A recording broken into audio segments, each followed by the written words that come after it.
Okay, today I'm going to go ahead and show you how to animate the gears within your clock. You're going to have to go ahead, for each gear, you're going to have to link it to whatever it's riding on. So you can see first of all that I've got most of the clock put together here. Now, what I'm talking about here is, for instance, both this gear and this gear ride on this sleeve. That way they can rotate. So what you're going to have to do for each item that is going to be linked together, you're going to have to turn on planes that you can go ahead and link together. So I clicked on that, it highlighted part 28. I come down here under origin now, and I'm going to go ahead and turn on one of these planes that runs the length of it. Doesn't really matter which one, and I'm going to just make that visible. Then I'm going to go ahead and do the same thing with each of these gears that rides on it. So right there is part 26. I'm going to go ahead and turn on a plane inside of it. Once again, running like that, and I'm going to make that visible. Now I'm going to do the same thing with this one, part 25. I'm going to turn on a plane inside of it and make that visible. Then we're going to go ahead and use constraints. And we're going to go ahead and we're going to do an angle constraint.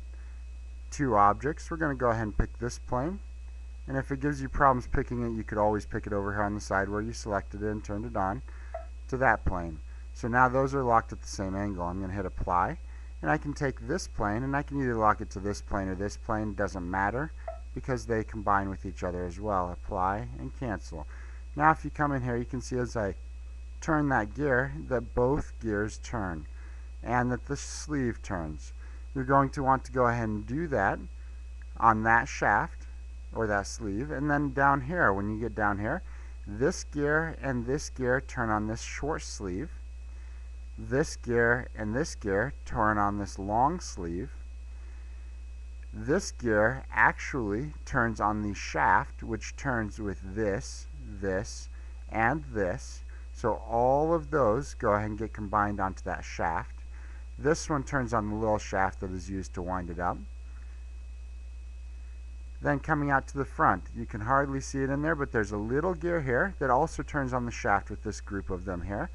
That turns this larger gear, which turns on this shaft, this short shaft, and this smaller gear turns at the same time as the larger gear. So they both turn on that shaft.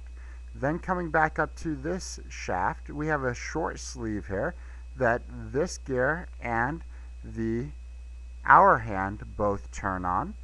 Then this minute hand turns on the shaft. So the sleeve runs these two.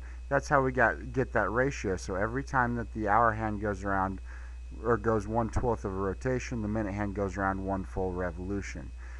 This is going to be the end of this video, and then I'm going to go ahead and constrain all of my gears to this shafts or sleeves, and then I'm going to show you how to actually animate the gears.